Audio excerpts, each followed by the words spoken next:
WhatsApp guys, welcome back to another thug live video. Sudhanshu Trivedi sir की video है versus Supriya Shrinate. तो वो कांग्रेस की हैं, तो फिर मजा आएगा डिबेट के अंदर। और दो पार्टी आपस में डिबेट करती है, माहौल तो मस्त होता है, खासकर जब या तो समित पात्र सर होते हैं जिस वीडियो में, या सुधांशु त्रिवेदी सर होते हैं। और भी अगर किसी की आप पॉलिटिशियन की थग लाइफ सर्च करना चाहें डिबेट, तो कमेंट जरूर कर देना। बाकी कर दें लाइक, चैनल में तो सब्सक्राइब। आप लाइक करते हो तो वीडियो थोड़ी और लोगों तक पहुंचती है। 1 2 3 लेट्स गो।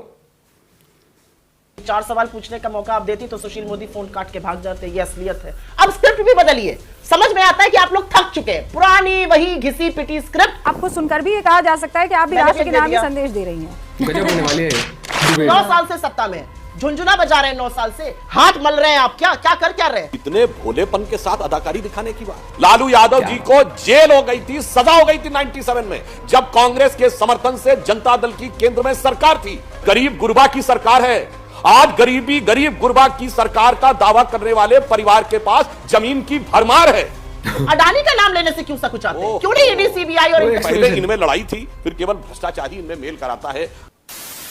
नमस्कार दोस्तों, स्वागत है आप सभी का। आप देख रहे हैं द डिबेट शो। दोस्तों आज की डिबेट वीडियो होने वाली है बीजेपी के प्रवक्ता सुधांशु त्रिवेदी और कांग्रेस के प्रवक्ता सुप्रिया श्रीनेत के बीच में। दोस्तों ईडी और सीबीआई की ताबड़तोड़ कार्रवाई को लेकर डिबेट है, जिसमें कांग्रेस पार्टी के प्रवक्ता ने ईडी और सीबीआई पे आरोप लगाया है कि ये एक तरफा कार्रवाई कर रहे हैं। दोस्तों डिबेट बड़ी मजेदार होने वाली है।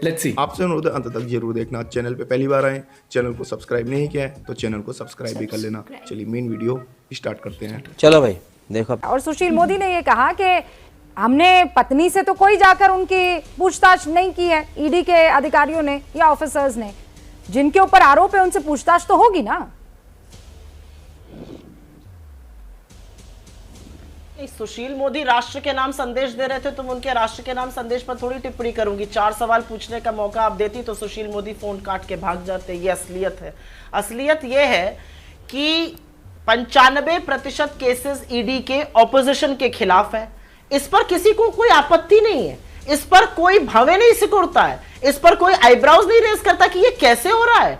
आपको लग रहा है भाजपा का सारा तंत्र बिल्कुल साफ सुथरा है। मैं तो बार बार एक ही सवाल पूछती हूं, लोकायुक्त ने चलिए एमएलए को पकड़ लिया, आपकी ईडी अभी तक पहुंची क्यों नहीं वहां पर? ये एक बड़ी घिसी पिटी स्क्रिप्ट हो गई है। अब स्क्रिप्ट भी बदलिए। समझ में आता है कि आप लोग थक चुके हैं, पुरानी वही घिसी पिटी स्क्रिप्ट। लोगों के बाद ईडी भेज दो। लेकिन अब जिसने लड़ने की ठान ली है, मेरे नेता तो कहते हैं 55 घंटे क्या 55 दिन या 55 महीने भी बिठाओगे सवाल तो उसी तेवर से पूछूंगा। और उनके सवाल पूछते ही सारी भारतीय जनता पार्टी बौखला जाती है, हुंका बढ़ने लगती है। तो मुझे आप बस इतना बता दीजिए कि कन्विक्शन रेट और 9 साल में ईडी और सीबीआई का क्या शो रहा है, इसमें जवाब दे दीजिए। और सुशील मोदी जी यहां पर आकर कह रहे हैं निजी जीवन के बारे में टिप्पणी नहीं करनी चाहिए, किसी की गर्भवती पत्नी के बारे में यहां पर नहीं बोलना चाहिए। लेकिन एक चुने हुए मुख्यमंत्री रहे हैं लालू जी, किडनी ट्रांसप्लांट के बाद आए हैं। आपको लगता है आप कर रहे हैं, आप ये और करिए। मैं तो कहती हूं विनाश काले विपरीत बुद्धि। भारतीय जनता पार्टी ये नेताओं के खिलाफ और करे, देश तो देखे। आपको लगता है सब भ्रष्टाचारी है, सबको समझ में आ रहा आपकी तानाशाही। मैं चाहती हूँ कि आप ये और करिए। आप हर नेता के यहाँ जाइए, सबको जेल में मैंने आपको भी उतना ही बोलने का मौका दिया जितना सुशील मोदी को है। दिया, जितना सुधांशु जी को दिया। तो जैसे आपने कहा कि राष्ट्र के नाम संदेश उनका था, आपको सुनकर भी ये कहा जा सकता है कि आप भी राष्ट्र के नाम ही संदेश दे रही हैं। आपकी सरकार ने मुंह में दही जमाने के अलावा क्या काम किया अडानी पर? ना आप नाम ले पाते हैं, ना आपके आका नाम ले पाते हैं दोनों सदनों में।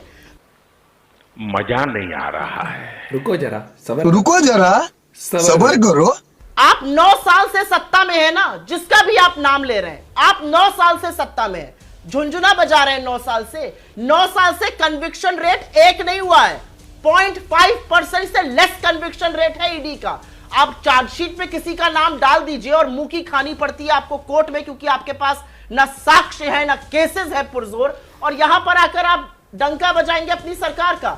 आपकी सरकार शायद आजाद हिंदुस्तान की सबसे घबराई, बौखलाई और बिफरी हुई सरकार है, जिसको शासन करना तो नहीं आता है, लेकिन कुशासन और एजेंसीज के माध्यम से ये सोचते हैं कि वो लोगों को डरा लेंगे, लेकिन ये डर आपका दिखाता है। और 9 साल से सत्ता में होने के बावजूद हाथ मल रहे हैं आप। क्या कर रहे हैं? करारा जवाब मिलेगा।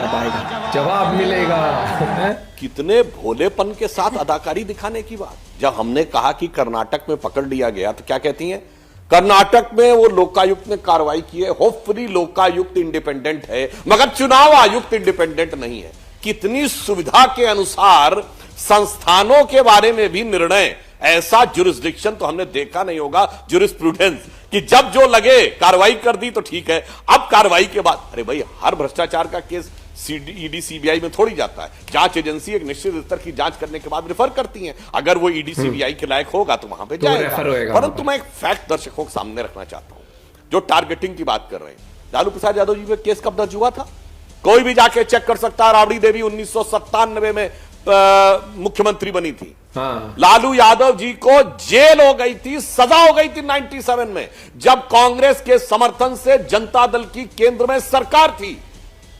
हमारे जमाने में हुआ था। और उसके बाद वो निरंतर लालू यादव जी जेल से बाहर आते जाते रहे, साहब पर्ची हमारे नाम की फाड़ते रहे, अजीब तर्क देते हैं।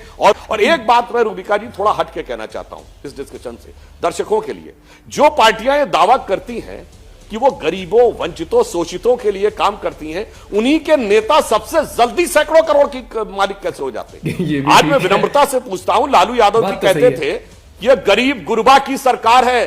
आज गरीब गुरबा की सरकार का दावा करने वाले परिवार के पास जमीन की भरमार है, वो बिहार का सबसे अमीर परिवार है। ऐसे ही वंचितों, शोषितों का दावा करने वाली उत्तर प्रदेश की नेत्रियों, या तमिलनाडु में जो लोग दावा करते थे कि हमने दबे कुचले लोगों के लिए कर रहे हैं, सैकड़ों करोड़ की संपत्ति बन जाती है।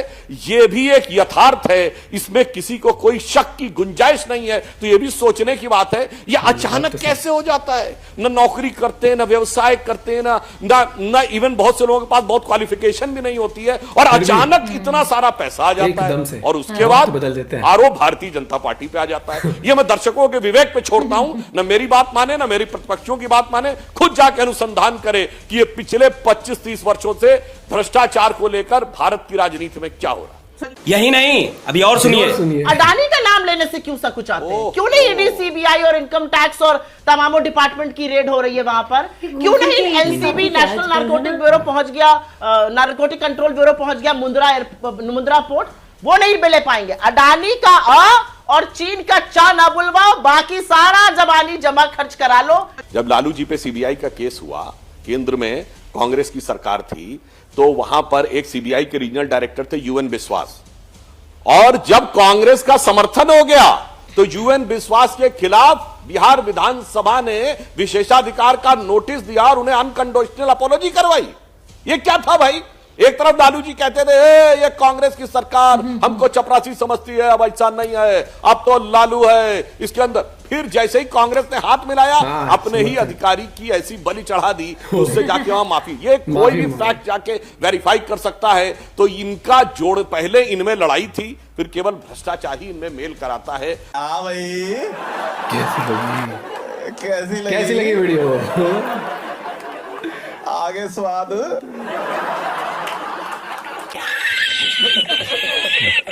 भाई ये चीज तो है। अच्छा, मैंने एक चीज देखी है, जब भी ये कौन है, सुप्रिया जो है, इनके साथ जब भी डिबेट हुई है ना, इनके पास इकलौता टॉपिक सुना है मैंने कुछ और नहीं सुना खाली।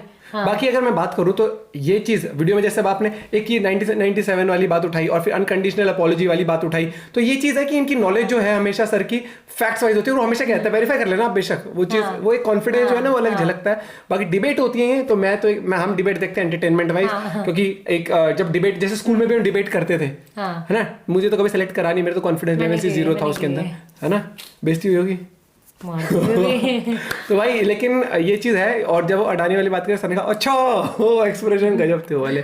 बाकी मुझे लगता है कि भैया देखो, भ्रष्टाचार तो पॉलिटिक्स में भर भर के है, लेकिन उस चीज में ये है कि कितना सामने आता है कितना नहीं आता, वो आज भी रहस्य ही है। और कई बार मुझे लगता है केस ऐसे दबते हैं सरकार बदलने पर, कई बार बहुत मतलब घोटाला तो यार हुआ है, और इतने स्कैम, कोल स्कैम और काफी चीजें सामने आई है।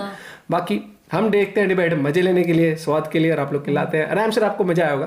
तो करते हैं वीडियो को लाइक, चैनल पे तो सब्सक्राइब और शेयर। मिलते हैं एक और वीडियो के साथ, बाय बाय, टेक केयर।